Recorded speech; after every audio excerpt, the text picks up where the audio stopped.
Hello दोस्तों, मैं हूं मुरली और स्वागत करता हूं अवनी ब्लॉग के अंदर। तो दोस्तों, कक्षा 6 राजस्थान अध्ययन की बुक का हम यहां पर कर रहे थे रिवीजन, और उसमें 3 पार्ट पहले से हो चुके हैं। तो आज हम इसका जो चौथा इसका जो पार्ट है उसको हम आज पढ़ने वाले हैं। अगर आपको इन पार्टों की या इस बुक की पीडीएफ चाहिए तो आप कमेंट में ज़रूर मुझे मैसेज कीजिए, आपको इसकी पीडीएफ है वो उपलब्ध करवा दी जाएगी। तो आज का जो पार्ट है वो बहुत ही इंपॉर्टेंट है, प्राचीन सभ्यताएं।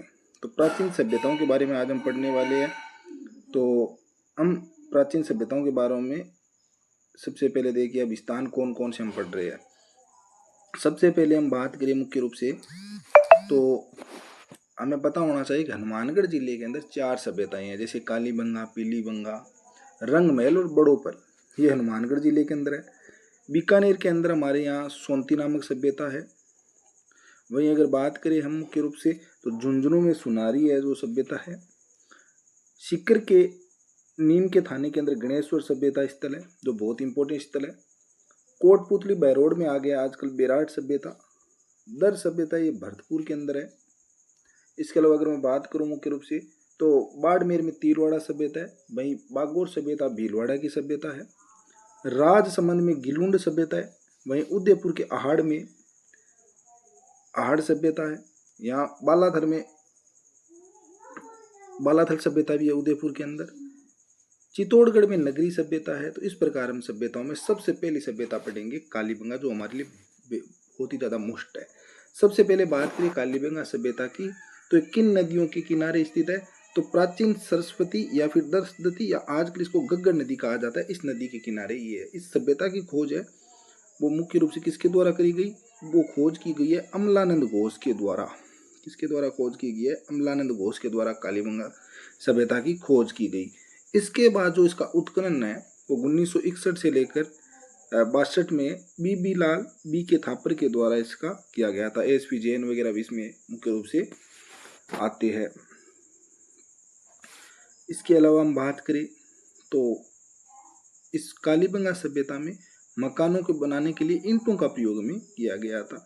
इस सभ्यता में गंदे पानी के निकास के लिए नालियां बनी हुई थी। नालियां है वो कच्ची ईंटों की बनी हुई थी और उनके ऊपर लकड़ी ऐसे मतलब उनको ढका गया था। चबूतरे भी मिले यहाँ पर, अग्निकुंड मिले, यानी आपको ध्यान रखना है कि यहाँ पर गोलाकार अग्निकुंड मिले हैं। इसके अलावा अगर कालीबंगा सभ्यता की और ज्यादा हम बात करें तो यहाँ पर नगरीय जो सभ्यता थी ये समकोण थी। इस नगर की सभ्यता एक दूसरे को ग्रिड या ऑक्सफोर्ड पत्ती पर काटती थी। जूते हुए खेतों के साक्ष्य या फिर दोहरे जूते हुए खेतों के साक्ष्य यहाँ से मिले हैं। यहाँ से गाय के मुख वाले प्याले मिले, तांबे के बेल मिले, कांसे के दर्पण, हाथी दांत का कंगा भी मिला है, कांच की मणियां मिली है, खिलौने भी यहाँ से क्या होते हैं? प्राप्त होते हैं। कहा जाता है कि प्राचीन काल में नदियां थी वो सूख गई थी, या फिर जलवायु में बदलाव हो गया था, या फिर मरुस्थल बढ़ गया था। इस कारण इस सभ्यता का क्या हो गया है? पतन हो गया था। तो ये हमें कालीबंगा सभ्यता के बारे में इस बुक में देखने को मिलता है। अगली सभ्यता है वो है आहाड़ सभ्यता। आहाड़ को आघाटपुर भी कहा जाता है। ये है कहाँ पर? तो ये आइड या बेड़च नदी के किनारे उदयपुर के अंदर स्थित है। स्थानीय भाषा में इसको आहाड़ को धूलकोट कहा जाता है। इस नगरी को पहले ताम्रवती नगरी भी कहा जाता था। बहुत बार यहाँ से प्रश्न पूछे गए हैं। आगे अगर हम बात करें मुख्य रूप से आहाड़ सभ्यता की, तो इंपॉर्टेंट क्यों है? यहाँ पर 5-6 चूल्हे मिले जो हमें बताता है कि यहाँ एक संयुक्त परिवार की प्रथा हुआ करती थी। इसके अलावा ये देखो कि मरण मूर्ति आहाड़ से भी मिली है मुख्य रूप से। अगर और बात करें आहाड़ सभ्यता की, तो आहाड़वासी बर्तन बनाने में दीक्षित थे। यहाँ से जो बर्तन मिले हैं वो लाल भूरे रंग के जो बर्दवांड है वो मुख्य यहाँ से मिले हैं। अगर इसके उत्खनन की बात करें तो 1951-52 में इसका जो उत्खनन है वो आहाड़ का यहाँ पर मुख्य रूप से किया गया था।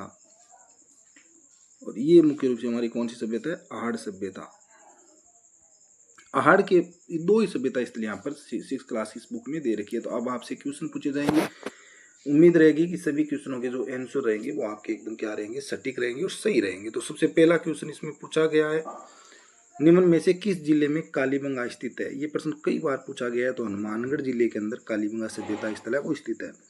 अशोक का भाबरू शिलालेख देखो, चाहे भीम की डूंगरी हो, चाहे गणेश की डूंगरी हो, भीमले जलाशय हो, बौद्ध चैत्य वगैरह हो, ये सारे के सारे कहाँ से मिले हैं? बेराट से मिले हैं।